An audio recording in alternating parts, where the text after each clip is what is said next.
This show is brought to you by Directory.com, the safest way to hire a contractor. And we are back with the last story for today, and one with the biggest numbers. Sam has the details. Big numbers. All right. So a little backstory. In the mid-2000s, the housing boom, plus the rush to rebuild after Hurricane Katrina and Rita, created a drywall shortage in the U.S. Builders started buying drywall from China, especially from companies like Knauf, Plasterboard, Tijan, and Taschin Gypsum. Soon, homeowners noticed a rotted egg smell, blackened wires, and pipes broken, appliances, and strange health problems. Government agencies eventually confirmed the drywall was giving off toxic sulfur gases. People said the drywall made their homes unlivable. Claims included ruined property, health issues, and big financial hits like losing home value or even going into foreclosure. Florida was hit the hardest, but homes in 44 states were affected. Big U.S. builders like Lennar Corp and WCI Communities had hundreds of problem homes and faced lawsuits and repair bills. Knauf fight being sued in the U.S. and even took part in early test trials that helped figure out the best way to fix the affected homes. CNBM Group, a giant Chinese state-owned company, said it couldn't be sued here under foreign immunity laws, and the court agreed in 2016. Taschin ignored the lawsuits at first, got hit with default judgments, was found in contempt of court, and then fought hard over whether U.S. courts had power over them. The companies argued over whether the drywall was really to blame, how bad the damage was, and how hard it would be to make them pay it if they lost. The Knauf settlement, so in 2011, ended up being worth $1.12 billion, covering thousands of homes with Knauf-made drywall. Homeowners could choose a full certified home repair, cash for repairs they'd already done, or cash payout plus extra for certain losses. Knauf also paid all attorney fees and costs. This also settled cases with builders, suppliers, and others who use Knauf drywall. Taschin settlement, on the other hand, is a little different. $248 million, covering two big class actions of more than 3,000 homes. Payments depended on the size of the home size and which lawsuits the homeowner was a part of. About $50 million of the fund went to legal fees and costs. Crazy. So I think we have so many cases where the imports, like India, China, I've seen so many companies go out of business here in the United States, like lumber liquidators we talk about, a lot of builders.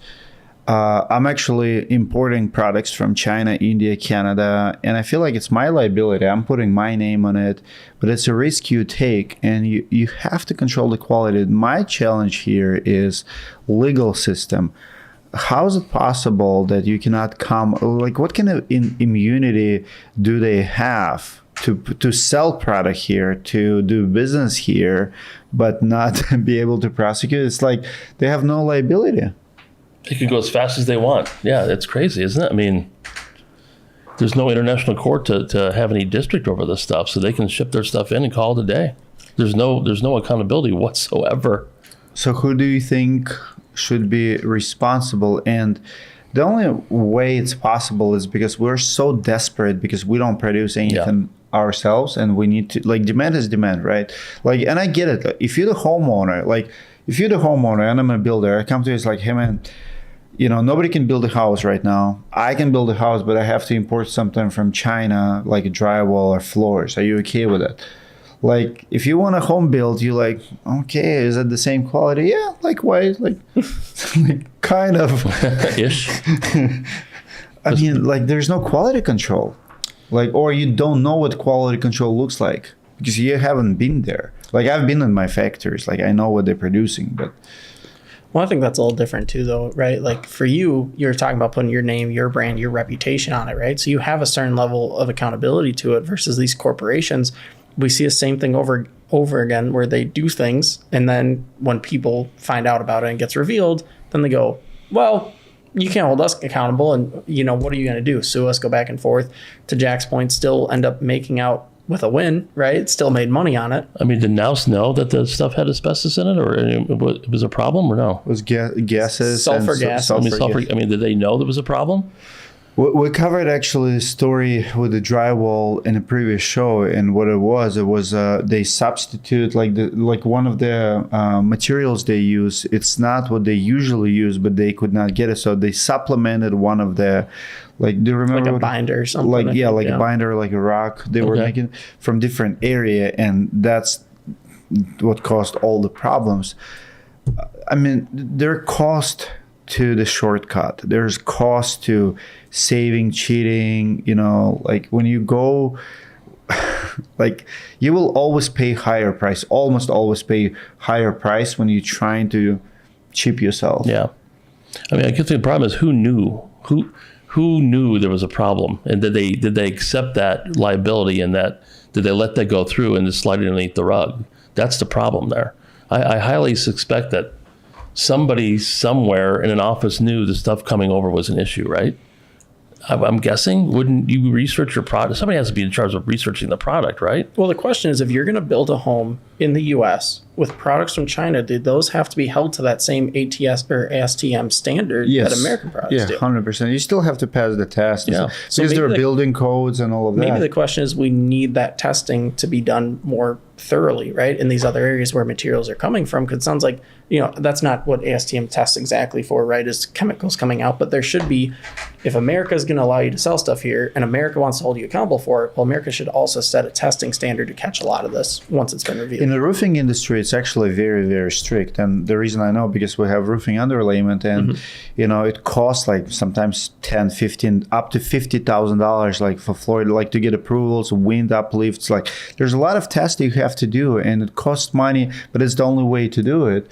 But unfortunately, construction market is not regulated. Like you can literally build homes in many, many areas of the country where the bare minimum legal Texas does not require permits on so many things. Like You can build a skyscraper in Texas without a license. Really? Yeah. The builders don't have license. Only the HVAC plumbers, electricians do. Roofers don't have licenses in Texas, for instance. Yeah, so like when there's no licensing, there's no building, and that building inspector is not going to be liable for quality of the drywall or floors. If you smell it, you smell it. I mean, how are you going to test it? This comes back to the question, right? More regulation or less regulation, right? Because you say more regulation, but that's also led to a lot of issues. So when we reduce it, is that going to help it? What is the right outcome here? It's all about checks and balances, but I honestly can't see how this would have been prevented, being that it was outside the U.S. What could have been done to know about this issue? To Jack's point, really the only discrepancy is from the time it was known to the time they stopped selling it. What's that spread? But that's all that anyone should be held liable for. At the end of the day, mistakes do happen. If they didn't know about it, and once they did, they stopped, pay for the mistakes and move on. And 1.2 billion seems like a very, very small amount. It's probably tens of I can't agree. billions. That's not. I'm just kidding. Yeah, but how many people didn't report it or didn't want to get involved because it's a headache? Because if you think about drywall, and also how many people actually cashed out? Because you offer cash to most people, they'll take cash. You're not gonna start ripping your drywall of the walls and redo. Well, even like a recall for a vehicle, how many of us just ignore that because we don't take our car in for the day into Ford or GM because it's a pain in the butt. It's true. It's a pain.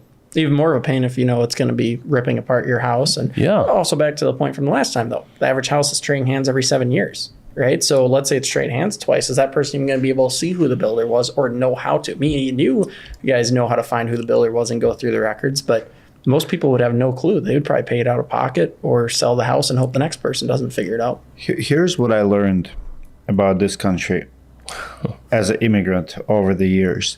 That you guys, when you want to, you can make people accountable. I'm talking about the Congress. I love seeing those hearings. Absolutely love it. Like recently, Allstate and State Farm was right. But and it's painful to watch when like CEO of Facebook or TikTok or Toyota will go in front of the Congress. But guess what? Do you remember Volkswagen Dieselgate, right? So they went and they lost like $3 billion. So pretty much American government can say, if you want to trade with us, if you want to sell us your products, you're going to take care of your shit. You're going to pay the bill when it comes, right? So I think they can do it when they want to. Like Trump can do it. Anybody, like any administration, Congress in general, like they can go and say, you want sell us drywall? Guess what? You're liable and responsible for quality, for standard, and if you mess up, you're going to pay for it. There should be no amnesty because you're in another country. You mess up, when I see recalls from like Walmart's for toys, for cars, I mean, and some of them are very silly. It's like they'll find one little thing and they're recalling everything, and it costs manufacturers billions. so they can do it. But I feel like in construction and insurance and like it's different corporations, it's regulated, but it's also a little bit corrupt. Like, who are those corporations' point? Yeah, I mean, they're lobbyists rule the world, right? That's why insurance can be so powerful. They have lobbyists, right? And they invest in that, and they get in front of these guys behind the scenes and talk about this stuff, and that's how it goes through. You know what I'd like to go back to is corruption's legal everywhere. It's just the barrier of entry is higher in the U.S. than most other places, right? You can go to a lot of third world countries, and $100 can get you really far. But in the U.S., to Jack's point, you need lobbyists, you need all this other backing, you need millions and billions of dollars and giant corporations. But it's corruption at the end of the day. It's still corruption. It's still a crime. Well, it's only a crime until you get caught, right? Then it's a different story. And then people just change and they move on. It's a sad story, man. Or they file another company name and they record under that. But I would say my conclusion to this story, if U.S. government wants to make manufacturing accountable for their mistakes and low quality and what's not, they can. The question is, will they? Will they punish them for false advertising? Will they punish and make them accountable for all the other stuff? We will see. Comment below what you guys think about the show, and I'll see you next Saturday.